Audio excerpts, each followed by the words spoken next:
আসসালামু আলাইকুম। আজকের ভিডিওতে আপনাদের স্বাগতম। প্রিয় দর্শক, আজকের ভিডিওটি অত্যন্ত গুরুত্বপূর্ণ এবং হৃদয়স্পর্শী। আজ আমরা মুফতি আরিফ বিন হাবিব সাহেবের একটি বিশেষ বয়ান উপস্থাপন করব, যেখানে তিনি একটি হাদিস বর্ণনা করতে গিয়ে বারবার বেহুশ হয়ে যাচ্ছেন। এই ঘটনাটি আমাদের হৃদয়ে গভীর প্রভাব ফেলবে এবং ঈমানকে মজবুত করবে। তাহলে প্রিয় দর্শক, ভিডিওটি সম্পূর্ণ দেখুন এবং এই মহামূল্যবান বয়ান থেকে শিক্ষা গ্রহণ করুন। তো আর দেরি কেন, এখনই শুরু করা যাক। মানুষ তোমাকে বড় আলেম বলছে, বড় বক্তা, বড় মুহাদ্দিস সব বলছে, জাহান্নামে যাও। তিরমিজি শরীফের 2382 নাম্বার হাদিস। এই হাদিসের বর্ণনাকারীর নাম সুফাই আল আসবাহি। উনি মদিনায় আসছে। মদিনা আসার পর দেখে ফাইজা হুয়া বিরাজুলিন ফাজ ইসতামা আলাইহিন নাস, এক ব্যক্তিকে ঘিরে রাখছে অনেক মানুষ। উনি বললেন, মান হাযা, এটা কি? জনগণ কয়, আবু হুরায়রা। ছিল না উনি নবীর সাহাবা আবু হুরায়রা। উনি কি করলেন? আমি তার কাছে গেলাম, তার পাশে বসলাম। একটু মন দিয়ে হাদিসটা শুনেন। আমি তার কাছে গেলাম, তার পাশে বসলাম। আবু হুরায়রা রাদিয়াল্লাহু তাআলা আনহুর পাশে বসার পর দেখি ওয়াহুয়া ইউহাদ্দিসুন নাস, তিনি মানুষকে হাদিস শোনায়। ফালাম্মা সাকাতা ওয়া ফালা, তিনি যখন হাদিস পড়া থেকে অবসর হলেন এবং নির্জনতা অবলম্বন করলেন, কুলতু লাহু, আমি তাকে বললাম, লামা হাদাসতানি হাদিসান হাদাসানিহি রাসূলুল্লাহ সাল্লাল্লাহু আলাইহি ওয়াসাল্লাম, এমন একটা হাদিস আমাকে শোনান যে হাদিসটা আল্লাহর নবীর কাছ থেকে আপনি সামিআতাহু মির রাসূলিল্লাহ, যে হাদিসটা আপনি আল্লাহর নবীর কাছ থেকে নিজ কানে শুনছেন। আকালতাহু আমিলতা আলিমতাহু ওয়া আকালতাহু, যে হাদিসটা আপনি বুঝেছেন এবং জেনেছেন, এমন একটা হাদিস আপনি শোনান। আবু হুরায়রা জবাব দিলেন, লা আফআলু, আমি তোমাকে শোনাবো, লা উহাদ্দিসান্নাকা হাদিসান হাদাসানিহি রাসূলুল্লাহ, আমি তোমাকে এমন একটা হাদিস শোনাবো যে হাদিসটা আল্লাহর নবী আমাকে শোনাইছেন, এই হাদিসটা আমি তোমাকে শোনাবো। ফানাশাবা আবু হুরায়রা নাশবাতান, আবু হুরায়রা সাথে সাথে বেহুশ হয়ে গেছে। কি হয়ে গেছে? হাদিস কিন্তু কয় নাই, বেহুশ হয়ে গেছে।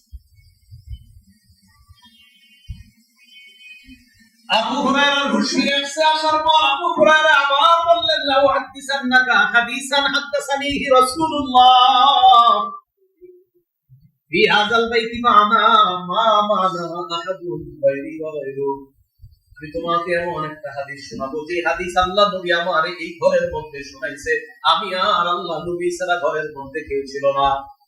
সুম্মা নাশাবা আবু হুরায়রা নাশরাতান উখরা, আবু হুরায়রা আবার বেহুশ হয়ে গেছে। বাবা হাদিস কয় না। আবু হুরায়রা বলেন, লা উহাদ্দিসান্নাকা হাদিসা, আমি তোমাকে এমন একটা হাদিস শোনাবো, হাদাসানিহি রাসূলুল্লাহ ফি হাযাল বাইত মা মা'না আহাদুন গায়রি ওয়া গায়রু, আমি আর নবী ছাড়া এই ঘরে কেউ ছিলাম না।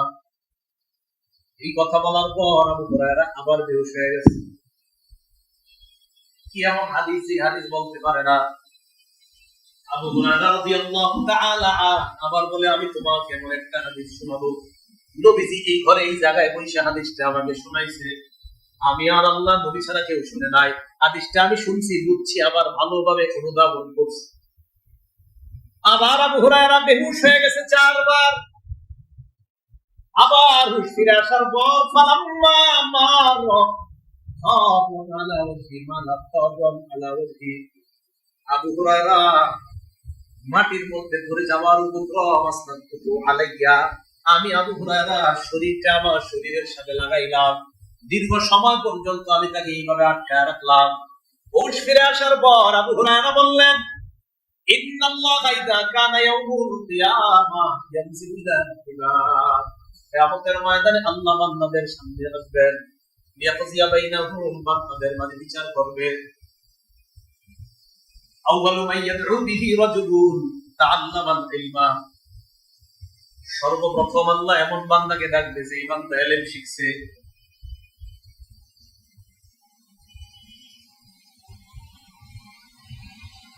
এরপর ডাকবে রাজুলুন কুতিলা ফি সাবিলিল্লাহ, যে ব্যক্তি আল্লাহর রাস্তায় শহীদ হয়েছে এমন বান্দাকে ডাকবে। এরপর ডাকবে রাজুলুন কাসীরুল মাল, সম্পদশালীকে আল্লাহ ডাকবে।